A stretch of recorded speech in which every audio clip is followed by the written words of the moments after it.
Yep, here we go. Chris Tabor is jumping into this final week of being interim for the Carolina Panthers. As a diehard Panthers fan myself, I cannot wait to get another head coach, but he still deserves his time. So, Chris Tabor, take it away. Hey, I thought it was all over.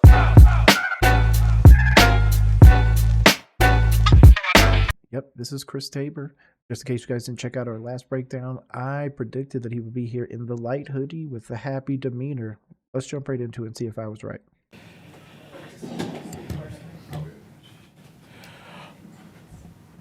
All right, well, Tampa week, we'll go ahead and get started. Fire away. Yeah, we didn't see after the incident happened with your owner. What were your impressions of what you saw? And this is obviously in reference to David Tepper throwing a cup of something with some ice in it at either a Jags or Panthers fan. I think it's been confirmed that it was a Jaguars fan. Regardless, as an owner, I think it's absolutely ridiculous the fine they gave him. No suspension, no anything. It just shows you that the people that are like David Tepper are always going to get away with it no matter what. So that's going to be a black spot on the NFL for a very long time. And until that gets remedied and we see real justice, I think that a lot of people are going to be calling for David Tepper to sell the team much sooner than he probably should have. I don't have any impressions. He's not going to have impressions because he's a holdover from the rule thing that the owner specifically wanted that was called out. Now, hasn't been confirmed yet, but it's been predicted by me at least that Chris Tabor was one of the coaches that went with our GM, Scott Fitterer, behind Frank Reich's back to get him fired. And if that's the case, of course he's not going to have a comment. He's always been on David Tepper's side. So, again, I'm not going to put too much into that. That hasn't been confirmed. That's all speculation. I just think that here in a few years, whenever a NDA is done or a contract's done and a coach can finally start talking, it's going to be bad. if a player had done that, what would you have done? I stick with the team. I know where you're going with the questioning, the line of question. I appreciate it, but what I will say is this, guys. I'm responsible for the guys in the locker room at this time, and that's what I'm doing, and I'm going to stick to that. And I'll answer any questions on Tampa if you'd like. With that said, though, have you had to have a discussion with anybody in the locker room about? I have not. Nope. Do you think that was kind of indicative, Chris, just of the frustrations of the whole season? Comment on it. So I am going to give him a little bit of defense there. I don't think he should be commenting on it at all. Shouldn't say anything. Keep your mouth shut. You had nothing to do with it, hopefully. So For me to answer. So Devin Fitzsimmons, career holder. How's that going? Could have been better, but we're still working with him. We still got till game time to get him right. With Matt coming in, is there something you're looking for? No, make kicks. If his number's called, make kicks, and that's what we'll need him to do if his number gets called. What is the latest on Eddie and just how he's? Eddie tweaked his hamstring, and he's still getting rehab right now. So we'll have to kind of assess it. I think it's still a day-by-day process right now, and so I don't have anything definitive on that. normally in his post-game press conferences, he's a little bit more reserved. You'll see the body language. You'll see him kind of hold the lectern or the podium. So I think this is a little odd. It's also odd that normally by this time, and we're only a minute and a half into almost 11 and a half. We are 1.5 minutes into an 11.5 minute video, and he hasn't cracked a joke, not even a crazy smile or anything. So I think that's kind of weird. Especially with the breakdowns we've done, he seems to be the one trying to inject, it seems like, too much humor at times. So, Chris, I understand you can't speak about a specific incident, just big picture, how almost surreal this season has felt at some parts. How have you managed to kind of navigate it and handle it, being the one that's been in charge the past couple months? Really, to be honest, pretty simple answer from this standpoint. Has it been hard? Sure. But what I'm going to do is try to do my best. And when I go home at night and it's just myself looking in the mirror, did I do Did I try to do it the right way? Now, I'm not saying, I know I don't have all the answers, and there's things that I'm learning as you're going. I think that's everybody, your job, my job, and that's how you get better. But if I know that I did an honest day's work, then I feel real good about that. So that's I try to stay in the process day by day and try to win the day. With that in mind, this is your second stint as an interim. Is there anything you learned in Chicago that maybe changed how you approach this job this past couple months? Kids are always learning. This should be a softball question, man. I've learned at every place I've been under, every coach I've ever been under. Nice and easy. I don't think so. I think you have to be true to yourself, who you are. I think that's what the players expect. They know how I am in the special teams room, and then all of a sudden, if I change because I'm the head coach, then that's not good coaching in my opinion. But at the same time, I think if you're being real with them and they understand who you are, I think you can pull things out of them. Adam Thielen said after the game that the locker Really, that's pretty fair. Fair, totally fair points you raised there. room is actually closer than you might would think, despite all the turmoil that has kind of come this season. Do you see that as their coach within the locker room? 100%. Listen, I know this is a win-loss business.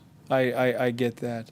But as I stated, I think after the game, and I'll state it till I stop coaching. Coaching is about relationships, and when you can establish relationships with players, and they believe in who you are, and you're not trying to be somebody else, then you're on the journey together. And we have another opportunity this weekend to right a wrong, and that's what we're working hard right now. Got me choked up. I got so angry. Right? What wrong? The wrong is the fact that we have an interim head coach. The wrong is that everybody had expectations of this team having 8, 9, 10 wins, winning the division because it's so bad. That's not how that was going to work. There's no way. I'm sorry. There was no way it was just going to flip a switch. No team has flipped a switch in the last few years. Even the Texans, who are contending for their division, literally needed 2 top 5 picks, Will Anderson Jr. and C.J. Stroud, and they still went out and got Stroud a ton of weapons. So no, we're not comparing the same thing. DJ Chark, Laviska Shenault, and Adam Thielen are not good enough wide receivers, period. And if you you thought they were good enough coming into the season, then you're crazy. I predicted we might need to have a 1,000-yard receiver. I mean, we obviously got one with Adam Thielen, but that's it. And that's only because he was getting considerably more balls, or at least catching them, when the season was actually starting. He was dependable. So, now to do, and I want to make sure that I give those guys my very best one last time, and in return, I'm asking for the same thing. From the compromise or character standpoint, looks like some guys are beaten up, some guys are battling illnesses. How much do you kind of weigh that going into this game when it obviously a draft pick or whatever is not on the line? I mean, obviously a win is still on the line. the reason to win this week is to keep the Buccaneers out of the playoffs and possibly give it to the New Orleans Saints. Obviously, some things I think mathematically have to happen. If they already have, I apologize. But I'm pretty sure it's just to keep the Bucs out of the playoffs, which should be enough for most of these Panthers. But obviously, extra motivation, one last game. This team is going to look completely different here in 6 months.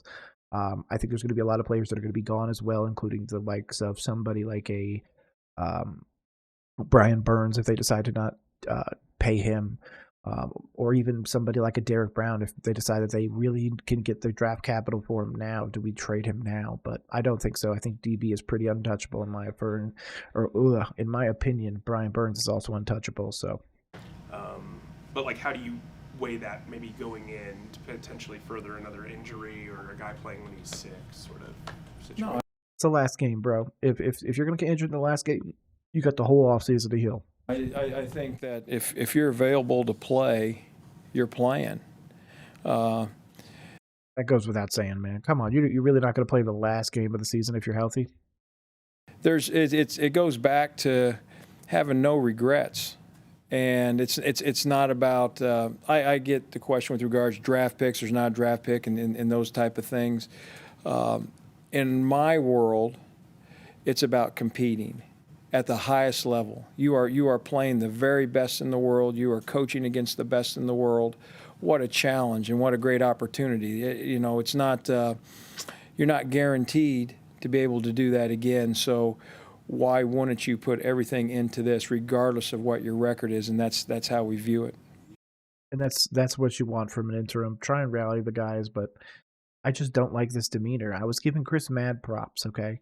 If you go check out my previous breakdowns at the socials, at Roll Coverage or at Roll Coverage Pod on Twitter, I'm still very anti-Chris Tabor, but I gave him the benefit of the doubt because of the personality and the difference that he brought to the locker room after he took the position. Now, regardless of my tinfoil hat theory on him, I still think that we need that jovial, happy-go-lucky kind of guy. And if he's just going to be a stone-faced kind of guy, like a Thomas Brown, then that's not what we need. We need people to have somebody to rally behind. And right now, he's not being somebody to rally behind. You would know that if you checked out the breakdowns of the regular. I just don't see the happiness. I don't see the jokes. I don't see anything like that. He's very just like, hey, man, one more game, just trying to keep the guys bought in. And that seems very, duct tapey. So. You had JC was available to play last week and didn't. How does that mesh with what you just said? I think what happened was, as we explained after the game, we had already made the decision with regards to the actives. It happened after that, so there wasn't a lot that we could do there. He practiced today in a limited role, and we'll see where he's at this week. And I'm a huge JC fan, but the man needs to stay healthy. If he can stay healthy, I think he could be a really, really great corner for a really great and long time. But yeah, I just don't see that health changing. Most of the time, people don't get healthier as they get older, but maybe I'm wrong. To be clear, though, you don't plan to rest any starters or anything for Week 18? No, we're going to play football. How rare is that to have two players post inactives? First time ever. So it was adversity, but we're not going to sulk about it, cry about it. You just got to make adjustments and go. Chris, with the pressure Bryce was under last week and really over the course of the season, is there anything you do short-term this week, maybe from a game plan perspective, to try to protect him a little differently? Sure, I think we're always looking at those things on a weekly basis, and this week will be no different. So obviously not going to get into the game plan and those things, but trying to smile. He's tried it. We're always looking at that. With no discussion at all to rest Bryce just to keep him healthy for 2024? If we did, that'd be the stupidest decision ever. Make him play. He's the number one freaking pick in the draft. Oh, guys, we're playing the season, and there's still a lot to play for. I understand about the record, and I can understand that you might view it as a throwaway game. It's not a throwaway game. My name and their name is associated with this game, so that, to me, that's very important, because at the end of the day, that's all you have is the name on your back. When you look at Tampa Bay, I know you just played it a few weeks ago. Do they look to be the same, any different? What's the key to No, they've been running the football, doing a nice job. They've been explosive, scoring points on offense. I know last week wasn't what they were looking for there, but they've been playing at a high level. Obviously, they're playing to get in the playoffs, so there's a lot at stake. I mean, if you talk about the future, you want to get into the playoffs, then learn how to beat playoff teams. So that's why it's not a throwaway game. It's totally fair. I mean, it is a throwaway game for the Carolina Panthers. It's good to put stuff on tape. I hear him out on that. But this game is a rallying cry to beat the Bucs, not to elevate the Panthers. So what has been the general morale in the locker room amongst the team and coaches after a pretty difficult loss on Sunday? Dust off. Let's go to work. I'm going to stay positive. He says that he's going to stay positive, but you saw in that moment he wanted to fucking throw something. So my glass is always half full. It's not half empty. I'm disappointed. I'm very disappointed in how we played. So with that, that's motivation to say, all right, I got one more chance, not to make sure that I don't have that same feeling. And that's what we're trying to get done. Weird. It's almost like you and the other coaches should have thought about that before you gave that feeling to the now fired head coach, or the now fired quarterback coach, or the now fired running back coach. But you weren't. You were on the other side of it, in Tepper's pocket, most likely a mole for him figuring out what was going on. And then once it all went crazy, he came running to you. So, again, also speculation. Just my opinion based on the articles that we've seen out, based on what we've seen, based on the decisions that were made. I don't believe him. 100 receptions, 1,000 yards on Sunday. He's doing it at 34. What has he provided just for the development of Bryce and the whole offense this year? Oh, a steady hand, years of experience that he can pass along. He's been in situations like this before. Watching a true pro go through something like this, as a young player, you should be, over in the corner watching how is Adam Thielen handling this. He's been playing a long time. This is what he's doing in this situation. I can learn from that, and that's only going to extend my career. I think he's been outstanding. Glad he's here. Chris, Pro Bowls announced tonight. Your thoughts on Derek Brown's candidacy? Okay, I'm going to get a lot of flack for this, but I'm going to take a solid 2 minutes on this. Derek Brown should have not been in the Pro Bowl, and I'm happy he did not make the Pro Bowl. Okay, I think Derek Brown is good, really good. I'm pretty sure he broke some record for tackles on the Panthers, but he was not a sack leader. I would rather have a lot of other players in that than him. I like that he's an alternate because I think he's really good. But really good is not a Pro Bowler. If he ends up getting in because somebody bows out, that's fine with me. But he was not the first selection, and I'm okay with that. You want to know why? Because next year, when he comes out and puts up more sacks, that's when he's going to be in the Pro Bowl, when he really earned it, when he really beat others. Just like this whole thing with Anthony Winfield and Budda Baker, where Winfield has considerably better stats, and there's no way that Budda got the nod over him if it's not just a name. Well, it is just a name in some cases, and Derek Brown hasn't established that name yet. So I'm okay with him not making the Pro Bowl. Next year, again, I think he's going to win it. I think he's going to be in the Pro Bowl, no problem, or at least has the chance to be. But right now, it's okay that he's not in it. If he gets in because of an alternate, again, totally fine with it. Oh, I think he's having a heck of a year. What is he, 3 tackles short of 100? I mean, think about that position. And to have the opportunity to get over 100 tackles. I've said it for weeks. I don't call him DB, I call him Pro Bowler. That's how I feel about him. Couple more for Coach. Marquise, I realized he was able to fly home. Any update on how he's doing, or even just? He's doing better. He is doing better, and obviously, still in the concussion protocol. I'm not going to lie. A lot of people have hated this concussion protocol thing. I'm happy with it. I want the players to be safe. Concussion protocol needs to be in place regardless of anybody's feelings. These guys need to play for a real long time, and if he ends up missing this game, that sucks. But I'd rather you be around to play for many more years in the NFL. But to see him in the building, to be able to visit with him that night, was very relieving.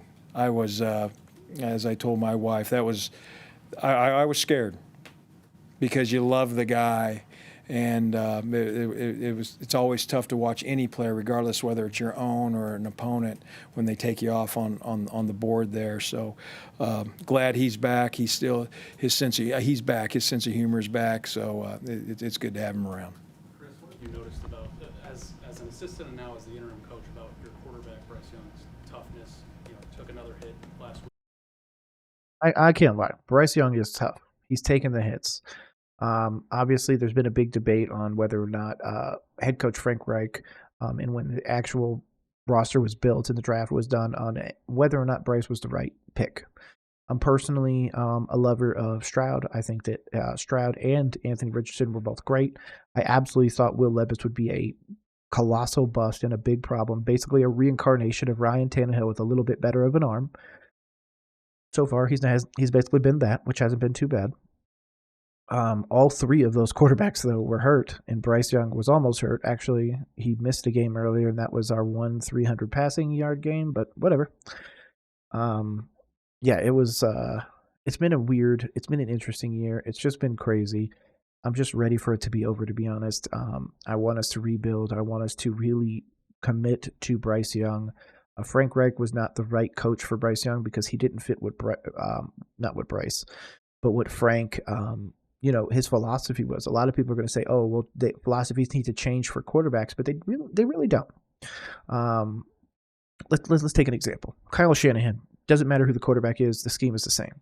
Bill Belichick. Doesn't matter who it is, the scheme is the same. Mike Tomlin. Scheme is pretty much the same. God, who are the other ones? Seattle. They've done pretty much the same idea. Obviously, people make adjustments, so don't sit here and say that I'm not saying that they don't make adjustments. But I'm saying the core idea of the team has stayed consistent. Even the Cowboys, like obviously now they're going a little bit more away from the run game, but everyone kind of uses the same scheme that they've used for a long time. So the idea that one coach has to change his scheme for the quarterback, but yet others don't have to, makes no sense. Obviously, you just need to bring in a better offensive coordinator because Thomas Brown didn't show that this was the best fit for him this year. Evero was the better of the coaches this year, but Chris Tabor was bad on special teams, in my opinion. I don't know how people rated him as a high, special teams coach. So He came back, and how will that serve him well going forward? It just says who he is. I mean, he's obviously very physically tough. I think he's proven that. The other area where he's extremely tough is mentally. I mean, he has, and I think I stated it 2 weeks ago after the Green Bay game. When the mood was better, my thoughts on him haven't changed at all. He's a tough customer. He's a winner. He works at it. He has all the intangibles, and really still like where he's going. Chris, could you expound on that toughness? Because the narrative on him before the season was, can he hold up? Is he big enough? And what have you seen in that regard? Well, I've seen him take some of the most hits a rookie has ever taken in NFL history. That's all I have to say. The tape has answered those questions. He's taken some shots. Andrew Luck took those shots too when he retired at 29. Is that what you want for Bryce Young? No. So you should protect him. Stop it with this, he took 50 plus sacks and he's just fine, so he'll be good. Like, no. It does matter. They do build up. But he pops right back up and he dusts himself off and he goes. So to me, those narratives, and narratives are just narratives obviously, he's shut those down, in my opinion. Anything else? Thanks, Coach. Appreciate you. Thank you. Out Panthers YouTube, where we get all of our press conferences, where we do these breakdowns. I appreciate y'all. Overall, this is one of his last press conferences. I'm just giving this one a C-. He was a completely different person than he has been, regardless of what he says that he doesn't change. We can see that in the press conferences. We can see how he was normally happy-go-lucky, and this one was much more quick, to the point, giving long breath answers. This way he didn't have to get as many questions. So, yeah, I'm over Chris Tabor. Again, C-.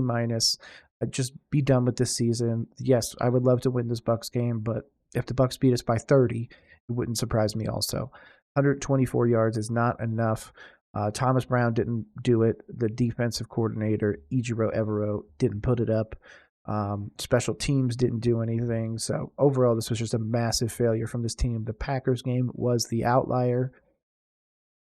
With that, though, make sure you subscribe to our socials below. My name is Nick. This has been Roll Coverage. If you want more breakdowns, make sure to subscribe to us on YouTube. Otherwise, peace.